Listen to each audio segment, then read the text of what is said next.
Hi, my name is Surendra Dara. I'm the Entomology and Biologicals Advisor for University of California Cooperative Extension. I'm going to speak about various pesticide resistance mechanisms in arthropods and how we manage that resistance.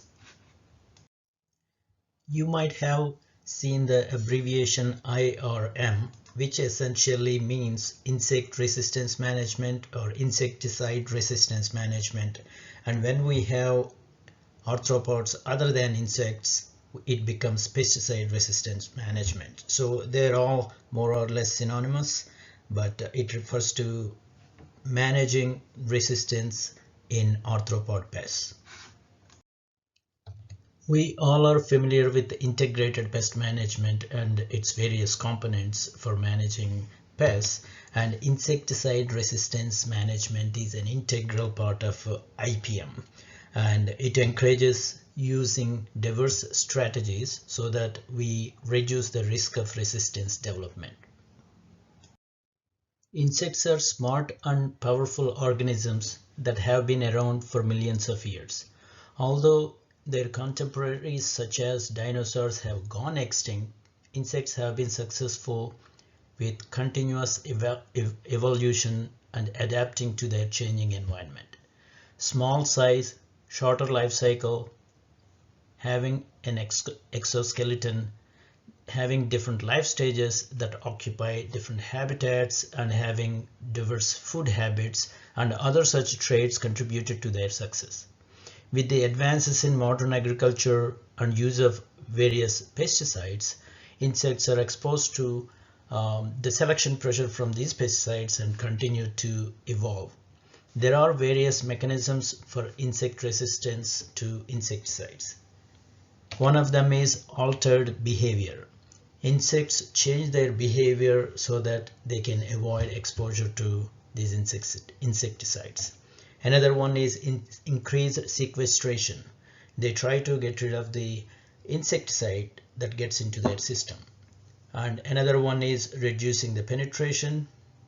That means they reduce the possibility of insecticides getting into their body. Then metabolic changes. Various metabolic changes make these insecticides less harmful to them. Then altered target site. Insecticides are typically act by attaching to a target site in the insect, so they change the shape of this site so that that insecticide does not get attached. And there is also another mechanism that is mediated by microbial symbionts.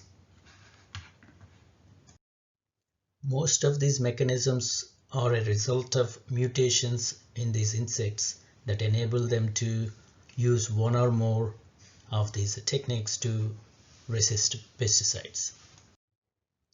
Let us look at these mechanisms one by one. The first one is behavioral resistance.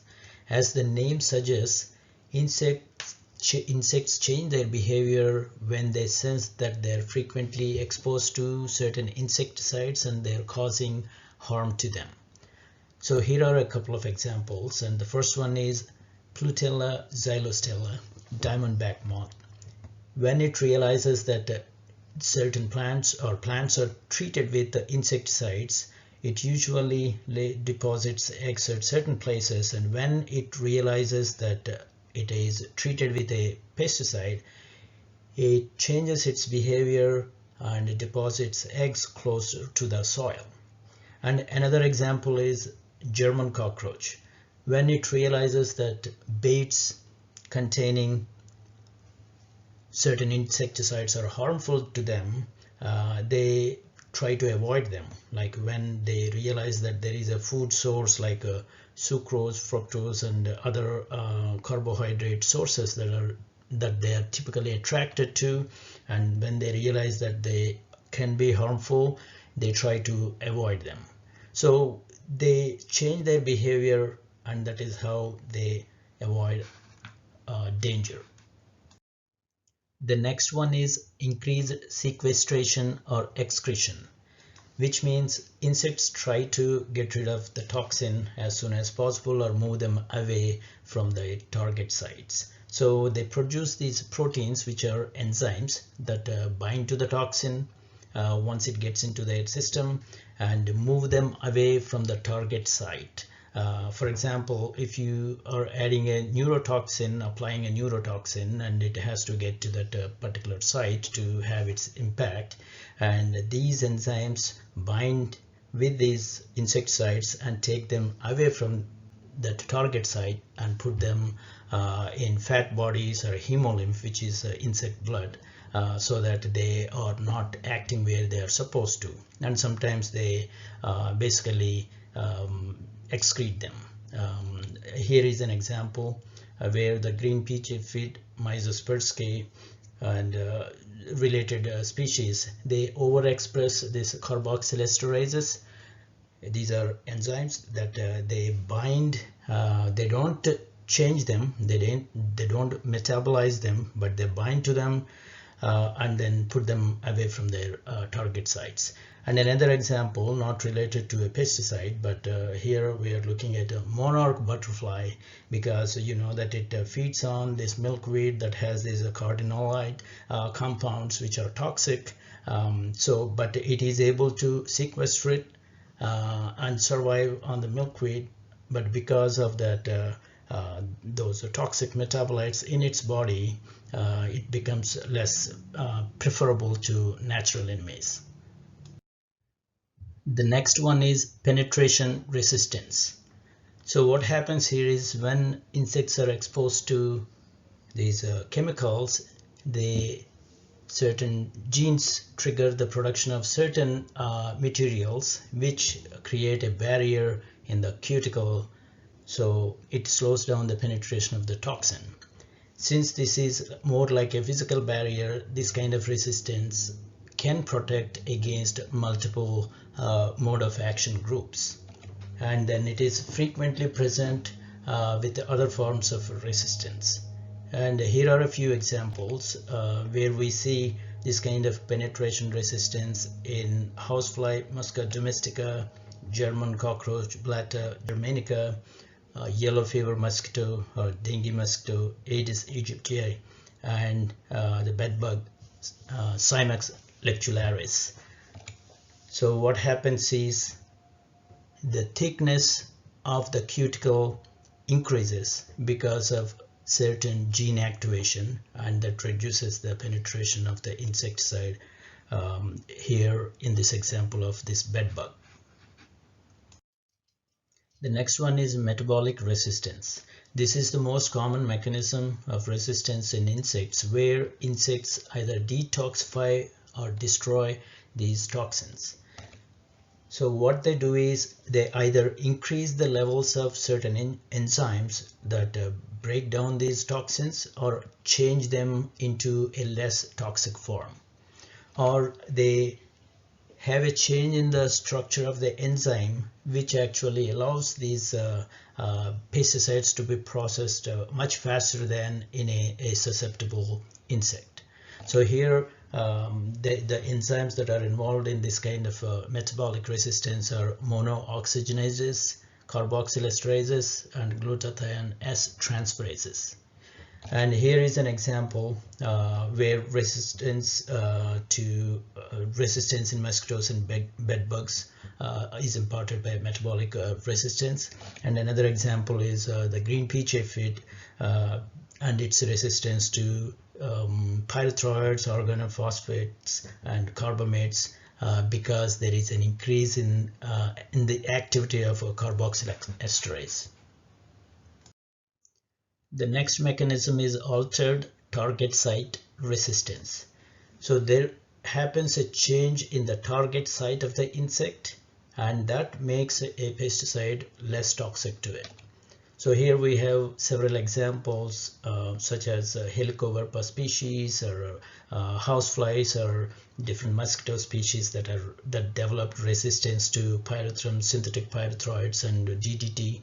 It's no longer used in many places, and but these are just examples of how these insects develop resistance to these pesticides by changing the target site. Now let us look at how this mechanism works. What we are seeing here is a neuromuscular junction. The one on the right side is nerve and the one on the left side is the muscle.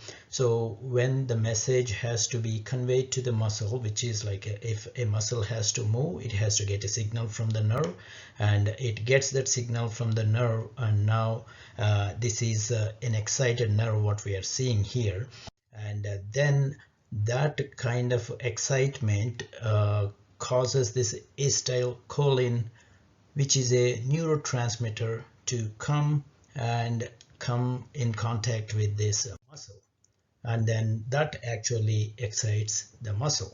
So the message from the nerve ending gets to the muscle through this neurotransmitter acetylcholine, and once it does its job, there is this acetylcholine esterase, which is an enzyme. It binds to this acetylcholine and removes those accumulated molecules from that neuromuscular junction. Once it is removed, then it is a normal neuromuscular junction, because the message from the nerve has been conveyed to the muscle. Muscle got excited, and that job was done. So this is how acetylcholine esterase is supposed to attach to this neurotransmitter. But when a pesticide is applied, and it is supposed to be a neuromuscular toxin, like some of these we saw earlier, it binds to this enzyme and blocks it from attaching to the acetylcholine. As a result, acetylcholine accumulates in the neuromuscular joint, resulting in hyperexcitation of the muscle, which means the muscle continuously is activated, continuously the joint is fired, and eventually it loses its motor functions, and leading to paralysis. But when insect develops altered target site resistance, what happens is this target site, the shape changes. As you see here, instead of this, it changed to a different shape. As a result, the toxin does not bind to it, and acetylcholine esterase can attach to acetylcholine and do its job of removing it from the neuromuscular joint, resulting in a normal insect response. The next one is symbiont-mediated resistance. We have been learning quite a bit about these beneficial microorganisms, how they co-evolve with plants and help them to grow better and resist biotic and abiotic stresses. The same way, certain symbiotic microorganisms also live with insects and help them to survive harmful conditions. So here is an example where certain organisms in the microorganisms in the gut degrade pesticides and impart resistance to the insects from those pesticides. The example here is phenitrathion degrading Burkholderia strains of this bacterium in this bean bug.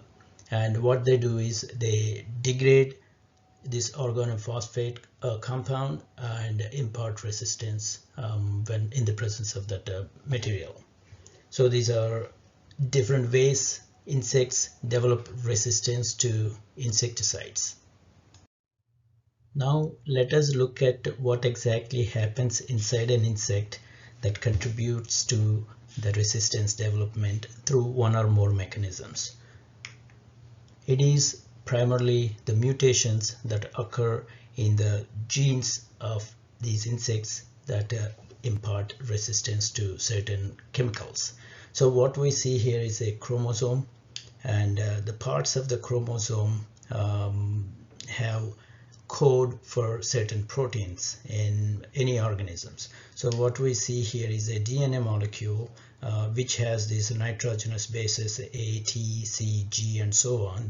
These are nitrogenous bases, and their sequence determines code for a particular protein. So when these cells are multiplying, the DNA replicates and new DNA is formed.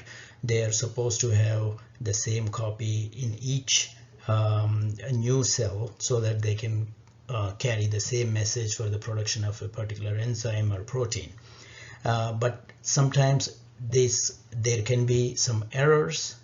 These could be random errors leading to a wrong code, as we see here. Instead of C, it has a T here. Cytosine is what it is supposed to have, but it has a thymine. So as a result, it does not produce the protein it is supposed to. And these are called mutations, which are random aberrations in these chromosomes and the genetic code. If this mutation is beneficial to the organism, like it gives it certain abilities to survive or perform better, then it is an advantage. But if it is a negative one, or it becomes a defect. So in the context of insecticide resistance, we are talking about these mutations that help these insects. So let us look at the first one, which is supposed to be a normal acetylcholinesterase, which is attached to this toxin, and the toxin stops it from removing this acetylcholine. As a result, we saw that it causes hyperexcitation and leads to the paralysis of the insect. But if there is a mutation that changes the shape of this acetylcholinesterase binding site or target site for this toxin, it does not bind. As a result, this acetylcholinesterase goes and does its job of removing acetylcholine, and that is how the insect becomes resistant through this mutation to those chemical pesticides. So when an insecticide is sprayed and that insect happens to have a mutation and that happens to be beneficial to that insect, then it could survive. As we see in this insect here, it could survive that particular pesticide spray. And the next time, if we happen to spray another insecticide from a different mode of action, that has a different mode of action, it could probably kill this insect and we wouldn't have any problem. But if we are spraying the same chemical again and again, what happens is all these insects die and this particular insect survives. And then if it happens to mate with a susceptible insect, or perhaps it has another resistant insect, then the population of those resistant insects increases. That means that genetic mutation or allele, what we are seeing here as allele means it is that particular form of gene that is resistant to this particular pesticide, and its frequency in that particular insect population increases when we keep spraying the same again and again, and then eventually it leads to a resistant population. The entire population or majority of it could be resistant to that particular insecticide. So when insects develop resistance, they could be developing it for more than one insecticide. As we see here, here it is insecticide A that a population develop resistance to, but it could become resistant to another insecticide, that is insecticide B or insecticide C. So this is called cross resistance, and these B and C could be within the same mode of action group, or they could belong to another mode of action group. Sometimes insects could be resistant to more than one insecticide. So here, as we see, insecticide A and insecticide B, they are resistant to, and when a population has this kind of resistance, it is called multiple resistance.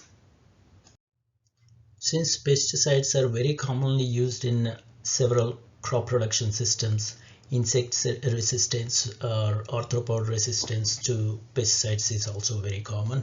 Here is an earlier report that provides a list of arthropods. Here we have the first one is two-spotted spider mite, and then we have a list of several insects and the number of active ingredients that they are resistant to, and the number of cases reported from this earlier publication.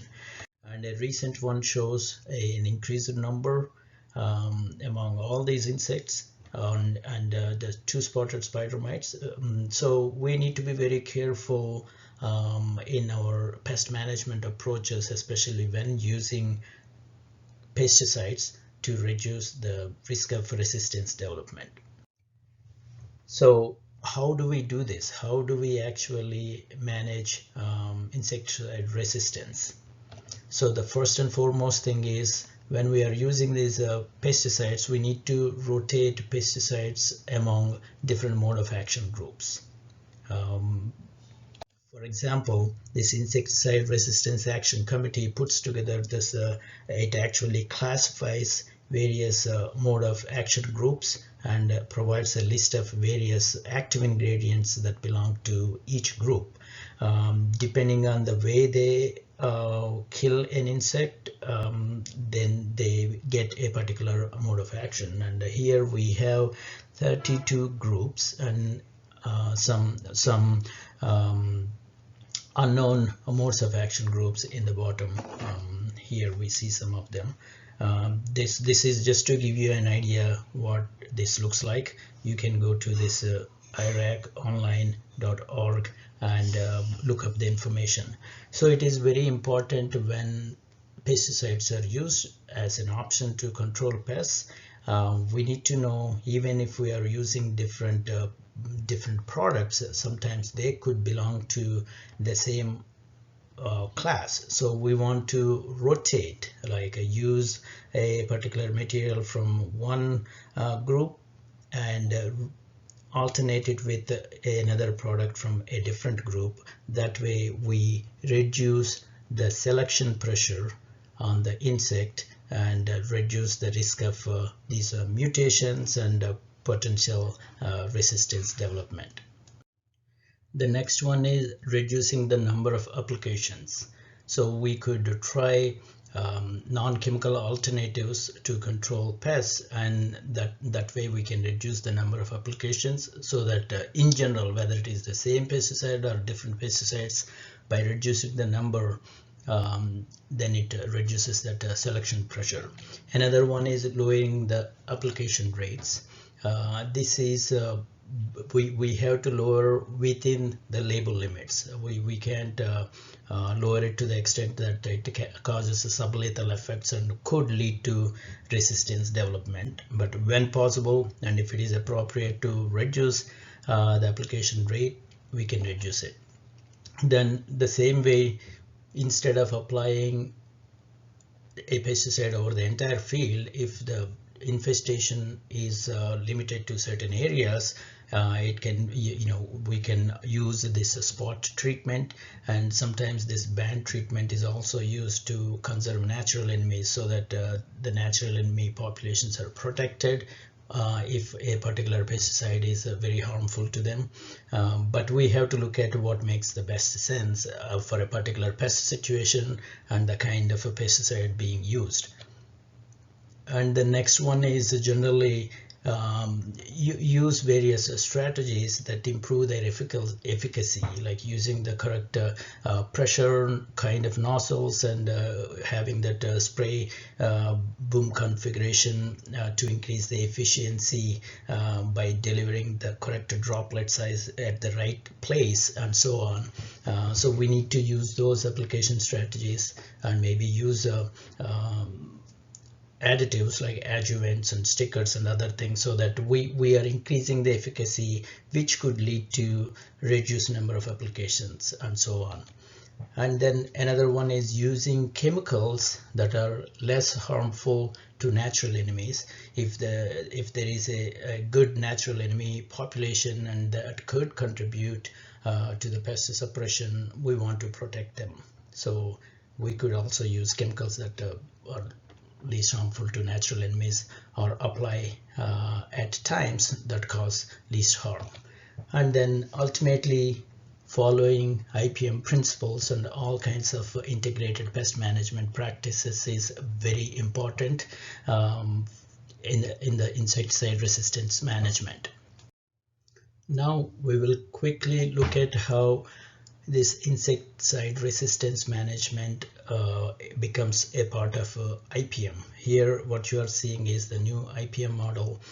Some of you might have seen it from my presentations or my publications.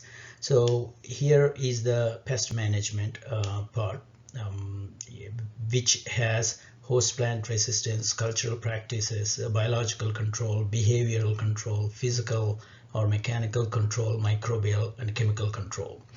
So we want to take advantage of all these options, starting with the resistant varieties and modifying cultural practices that reduce their reliance on chemical or other control options, and when possible releasing biocontrol agents or conserving the existing populations, and then using these baits or traps, or using these pheromone mediated control measures for mating disruption and so on, and then using again various kinds of screening, netting, or vacuums, or again certain kinds of traps that provide the control before we get into pesticidal sprays. Then we also have microbial and botanical pesticides, and then ultimately we have these chemical pesticides. So just like a chemical pesticides lead to overuse of these chemical pesticides leads to resistance development, certain biological pesticides can also cause the same problem, and use the Bt resistance in several insects is one of the examples. Bt is Bacillus thuringiensis. It is a bacterium that kills the insects, host insect, by the activation of a toxic protein. But when it is overused, just like various resistance mechanisms we saw earlier with the overuse of chemicals, they using either Bt or botanical or other kind of biological insecticides can also lead to resistance development. So we want to follow these IPM principles and encourage taking advantage of various practices before using pesticides of any nature. So far we saw insect resistance to various pesticides. Now I want to discuss a couple more slides about a related topic of insect resistance to crop rotation. Not just crops, crop rotation. So the example I have here is northern corn rootworm. It is a big pest on corn, feeding on the roots. So rotating corn with soybean is one of the control strategies. So what we are seeing here is that when you have corn, these are the regular northern corn rootworm eggs that would hatch and feed on the corn. But when a population of that would have a longer diapause. So let us say when you have a few of these insects or the eggs that have longer diapause, which means hibernation period. So when soybean is planted after the corn, what happens is these ones in diapause, these eggs don't hatch, but these that are non-diapausal ones, the regular ones, they just hatch and they do not have any food. They cannot feed on soybean, so they die.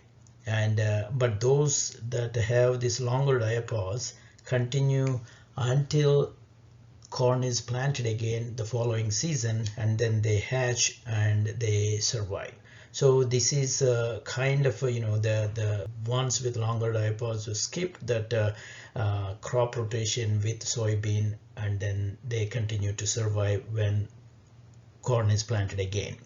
But when this continues for several generations, here you had only a few initially, but with this kind of a system, a continuous crop rotation, you see an increase in the number of these diaposing, or the ones that have longer diapause, increasing from generation to generation.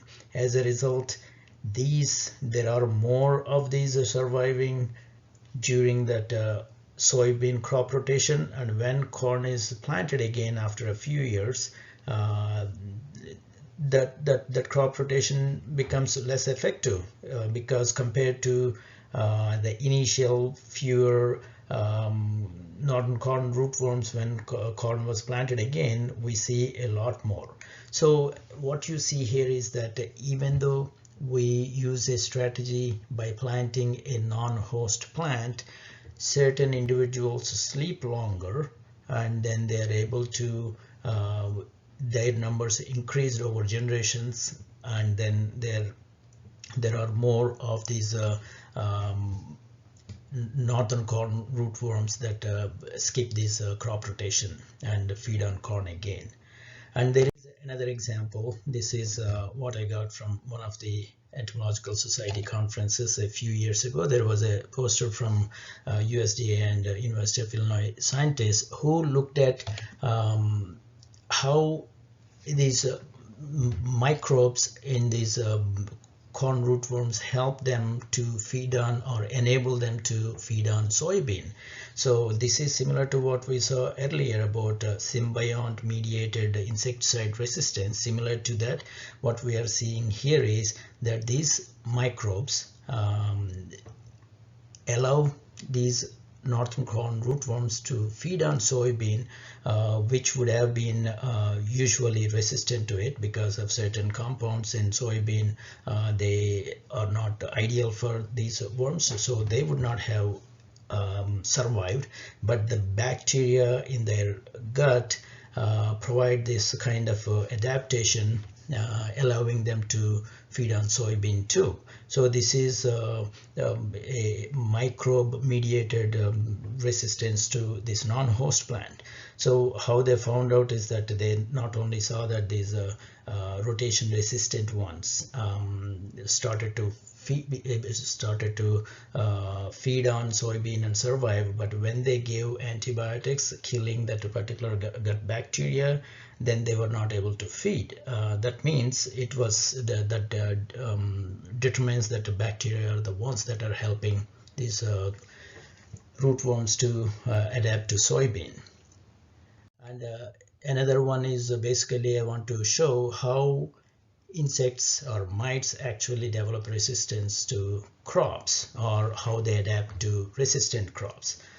Host plant resistance, as I mentioned earlier in the IPM model, that it is one of the important tools of IPM. And when these resistant or tolerant cultivars are developed, there are three major principles that are employed. One is antibiosis, which is host plant has certain characters that affect the pest biology, its survival or fecundity and so on. So the characters of a cultivar make it less preferable for the pest to complete its life cycle in a normal way. Another one is anti-zoonosis, which is certain characters of this whole host plant make it undesirable. It could be some trichomes or hairs or other structures that make it difficult for the pest to feed or navigate on the leaf, or basically perform its life in a normal way. So these antibiosis and anti-zoonosis impart resistance to certain cultivars. And the another one is a tolerance. Here what a plant or resistant cultivar has is certain characters that can actually tolerate it. It won't have a direct impact on the pest, but it can tolerate the damage without causing significant yield losses. So that is also desirable. Probably it has certain things to compensate for the pest damage, or withstand that damage and still produce yields. And here I want to show an example where the two-spotted spider mite adapted to a resistant cucumber cultivar. So it took only 9 generations to develop resistance to this antibiosis. 9 generations for a spider mite is very short because when temperature conditions are ideal, they could complete their life cycle in 1 to 2 weeks. So 9 generations means like within a year they could be, or within a few months they could be resistant to they become adapted to this resistant cultivar. And they also noticed in this study that once it becomes adapted to this resistant cucumber cultivar, they were predisposed to, that means what they could not have previously fed on, now they are able to feed on the other crops like tobacco and potato. And then coincidentally, they also developed higher resistance to 3-organophosphate compounds. So that means these mutations or genetic changes in an insect or an arthropod that enable it to feed on a new crop or different species or a cultivar also imparted resistance to pesticides. So as you can see, insects develop resistance in multiple ways, not just to the pesticides, but also to crop rotation and various cultivars. And finally, a few conclusions. We saw that insects and other arthropods frequently develop resistance to various pesticides and control options, including crop rotation or adapting to non-host plants. So we need to understand these mechanisms, how they are developing resistance and what practices are contributing to that and how frequent it is, and develop strategies that reduce the risk of this resistance development. And to do this, we need to follow IPM practices, and we need to take advantage of everything that is available, not overly relying on one or two options, but we want to employ everything that is available for that particular crop or pest, not only to maintain the efficacy of whatever is available, but we also want to make sure that those available options remain effective for a long period. So that is why understanding these mechanisms and developing strategies accordingly based on IPM principles is very important for insecticide resistance management. Thanks for listening and giving me an opportunity to share this information with you. You can contact me or follow me at one or more of these channels, and I would be happy to respond to any questions you may have about this presentation or any of the research topics I am involved in.